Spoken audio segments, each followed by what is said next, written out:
ناظرین، فروری 2019 میں بھارت نے ایک جھوٹا فالس فلیگ آپریشن پلوامہ میں کیا اور اس کو جواز بنا کے پاکستان کے خلاف حملہ کرنے کی کوشش کی۔ یہ ایک ایسا موقع تھا جب پاکستان کی تینوں مسلح افواج نے ایک بھرپور جواب دیا۔ افواج پاکستان آرمی نے لائن آف کنٹرول پہ بھارت کو باقاعدہ طور پہ جس طرح سے انگیجمنٹ ہوئی ان کو پسپائی پہ مجبور کیا اور فورس کیا کہ ایک ان ریٹن LOC پہ سیز فائر کا اعلان کیا جائے اور اس پہ ایگری کیا جائے۔ پاکستان نیوی، جب بھارتی نیوی کی سب مرین پاکستان کے پانیوں میں آئی تو اس کے سگنیچرز باقاعدہ طور پہ گریب کر لیے گئے، اور اگر کسی سب مرینز کے ایکسپرٹس بتاتے ہیں کہ سگنیچرز گریب ہو جائیں تو دوبارہ وہ کم از کم جنہوں نے سگنیچرز گریب کیے ہیں اس ملک پہ یا اس نیوی کے خلاف حملہ کرنے کے لیے تقریباً ناکارہ ہو جاتی ہے۔ اور سب سے بڑی کامیابی جو پوری دنیا نے دیکھی وہ پاکستان ایئر فورس نے انڈین جہاز گرائے، اور اس کا جب انڈین ڈینائل آئے تو ایک منہ بولتا ثبوت ونگ کمانڈر ابھی نندن کی صورت میں دنیا کے سامنے بھی آیا۔ اور اس وقت بھارتی وزیر اعظم نریندر مودی نے کہا کاش ہمارے پاس رفیل ہوتے تو ہم پاکستان کو سبق سکھاتے۔ امیت شاہ نے پاکستان کو کافی دھمکیاں لگائیں۔ آج جب ہم بیٹھ کے دیکھتے ہیں کہ فروری 2019 اور آج دوبارہ فروری میں بیٹھیں تو کیا کچھ بدلا؟ بھارتی وزیر اعظم نے جو اس خواہش کا اظہار کیا تھا اس پہ کیا بھارت نے عمل کیا؟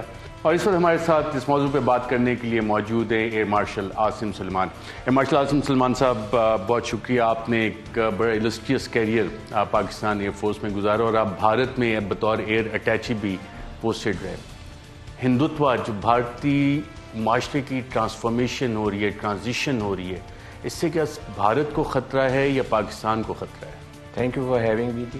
اینڈ سب سے پہلے تو یہ ہے کہ جی بھارت اپنے لیے خود خطرہ ہے، بیکاز جس لائن پہ وہ چلے ہیں اور وہ جو ہندوتوا یا RSS کی جو ساری کلوژن ہو رہی ہے وہ ان کے پورے معاشرے کو خراب کر رہی ہے، اور وہ جو ان کا ایک فائبر تھا for being democracy, for having liberalism and freedom, یہ ساری چیزیں جو ہیں اب انڈیا کے اندر اس طرح نہیں رہیں جس طرح پہلے تھیں۔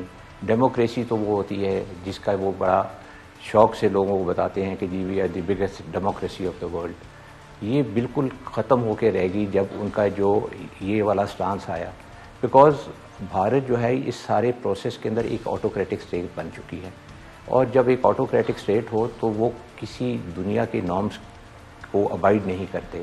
جب وہ ابائڈ نہیں کریں گے تو پھر ان کی جو فریڈم ہے اپنے لوگوں کے لیے وہ ختم ہوتی جائے گی، اور پھر آپ ایکسٹریمزم کی طرف جانا شروع کر دیتے ہیں۔ آج وہ دنیا کو یہ بلیم دیتے ہیں کہ جی ایکسٹریمزم ہو رہا ہے، ہمارے نیبرہڈ میں ہے۔ کبھی وہ اپنے اندر انورڈ ہو کے دیکھیں تو ان کو معلوم ہوگا کہ جتنا انہوں نے اپنے ملک کے اندر اس وقت ظلم شروع کیا ہوا ہے، اور اسپیشلی مائنورٹیز کے ساتھ، یہ ایک ڈیموکریسی کا تو کام نہیں بنتا کہ وہ اس طرح اپنے لوگوں کے ساتھ ٹریٹمنٹ کرے، اور پھر جو ظلم ہو رہے ہیں لوگوں کے اوپر وہاں پہ مائنورٹیز کے اوپر وہ آپ کے سامنے ہی ہے، اسپیشلی جو مسلم کمیونٹی ہے اس کے اوپر۔ اور یہ کوئی آج کی شروع ہوئی بات تو نہیں ہے، یہ this started long time ago, especially جب یہ BJP گورنمنٹ کیم، ان کے جو انڈر کرنٹس تھے وہ بالکل اسی لائن پہ چل رہے تھے۔ اور جب میں انڈیا میں تھا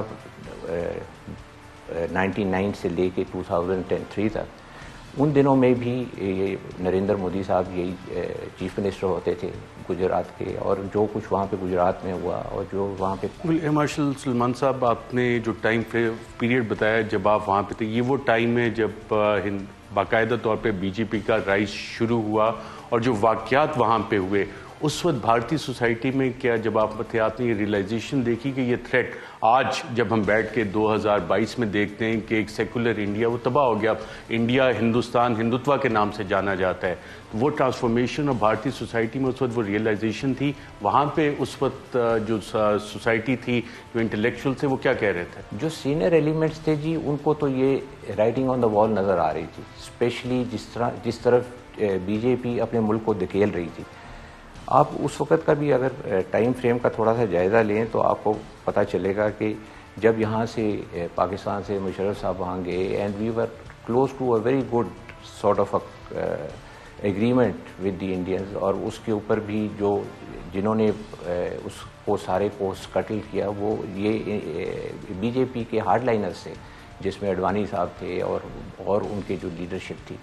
سو the thing had started right then. اور انڈینس تو کبھی بھی اس قسم کے کمپرومائز کے اوپر تھے ہی نہیں کہ جی پاکستان کے ساتھ کسی طرح وہ ٹیبل پہ آئیں اور ڈسکس کریں, بیکاز ان کی مینٹیلٹی یہ ہے کہ جی we are big brothers and big brother is not suppose to give out anything to anybody, اور ہم کیوں کس لیے یہ چیز دیں.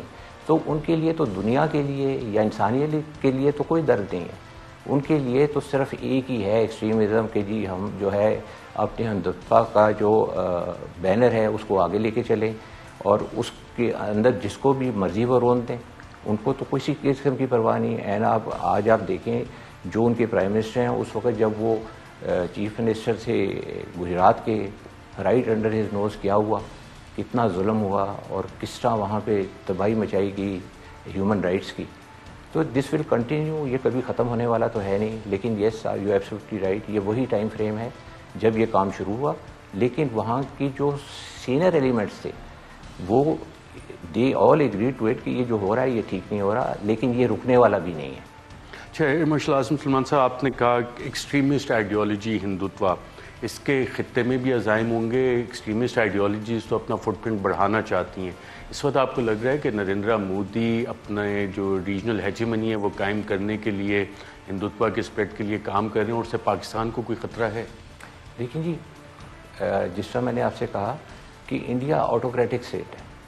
جب آٹوکریسی آ جائے گورنمنٹ کی مائنڈ کے اندر and they want to govern their country, تو پھر وہ ریجنل ہیجمنی کی طرف جائے گا.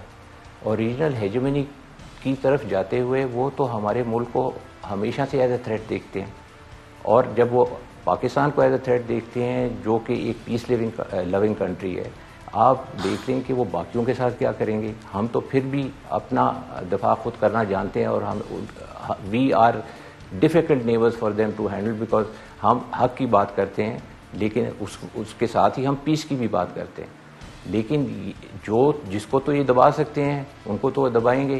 اور کیا at the end of the day result آئے گا؟ رزلٹ یہ آئے گا کہ ریجن ہیجمنی آئے گی, ریجن کے اندر وہ ڈومینیٹ کرنے کی کوشش کریں گے. جب وہ ڈومینیٹ کریں گے ریجن کو, تو automatically India is a threat to everybody in the region. ہم نے دیکھا 2019 میں 27 فروری کے بعد نریندر, اگر ہمارے پاس رفیل ہوتے, اب تو ان کے پاس رفیل طیارے آ گئے, تو اس میں کچھ پاکستان کے ساتھ اور خاص طور پہ پاکستان ایئر فورس کے ساتھ جب آپ کمپیریزن کرتے ہیں کہ جو ہمارے پاس F-16 ہے, JF-17 تھنڈر ہے, ان کے پاس میراجز ہیں, Su-30 ہیں, اور اب رفیل بھی آ گئے ہیں, تو انڈیا کے پاس کوئی ایئر سیکیورٹی قائم ہوئی ہے اس کے آنے سے؟ دیکھیے جی, ہم ہمیشہ سے انڈیا کے ساتھ ہمارا 1:3 کا ریشو رہا, اور اسی ریشو میں رہ کے ہم نے ساری جنگیں بھی لڑی ہیں ان کے ساتھ. اور ابھی ریسنٹ جو آپریشن ہوا اس کے اندر بھی ان کے پاس بھی وہی ایڈوانٹیج تھا 1:3 کا. تو یہ نمبرز گیم نے تو کبھی ہمیں نہ تھریٹن کیا اور نہ ہم تھریٹن ہوتے ہیں. البتہ جس وقت آپ ایک نئی انڈکشن کرتے ہیں تو ان کو تو ایک نئی انڈکشن کی ضرورت تھی.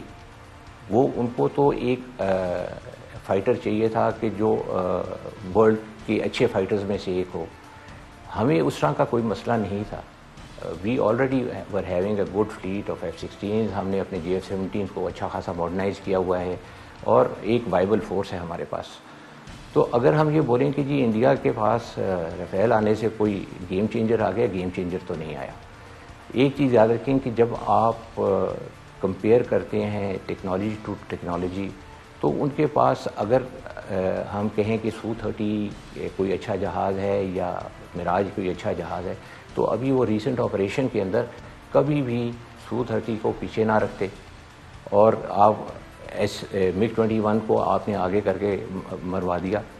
اور اگر آپ کی اتنی ہی اسٹرینتھ تھی ایئر فورس کے اندر کہ وہ آپ اپنے فائٹرز کے اوپر کوئی ریزنیبل رزلٹ اچیو کر سکتے تھے, تو کسی اچھے طریقے سے استعمال کرتے اپنی ایئر فورس کو. میرا تو خیال ہے کہ the handling of their fleet during the operation was also very poor. So اگر آپ بولیں کہ جی ان کے پاس رفیل آ گیا ہے اور وہ کوئی بیلنس میں امبیلنس آ جائے گا, وہ نہیں آئے گا. اگر آپ 1:1 بھی کمپیئر کریں F-16 کے ساتھ, تو F-16 کے اندر بھی کچھ ایڈوانٹیجز ہیں اور رفیل کے اندر بھی کچھ ایڈوانٹیجز ہیں. F-16 دنیا کا ایک پروون فائٹر ہے, اس کو 3,500 جہاز بن کے دنیا میں بک چکا ہے, جبکہ رفیل ابھی ریلیٹیولی نیو ہے. اور وہ ابھی اس طرح کامبیٹ پروور نہیں ہے جس طرح F-16 رہے ہیں. اور اسپیشلی آفٹر F-16 ہمارے پاس جو JF-17 ہیں, اور JF-17 کے اندر جو ابھی ہم لیٹسٹ ورژن اس کا لا رہے ہیں بلاک 3 کا, that will have capabilities of carrying weapons جو کہ کافی ایڈوانسڈ ہیں, اور وہ ہمیں وہی ایج دیں گے جو کہ اکراس دا بارڈر جہازوں کے اوپر ہوگا یا ہمارے اپنے جہازوں پہ ہوگا.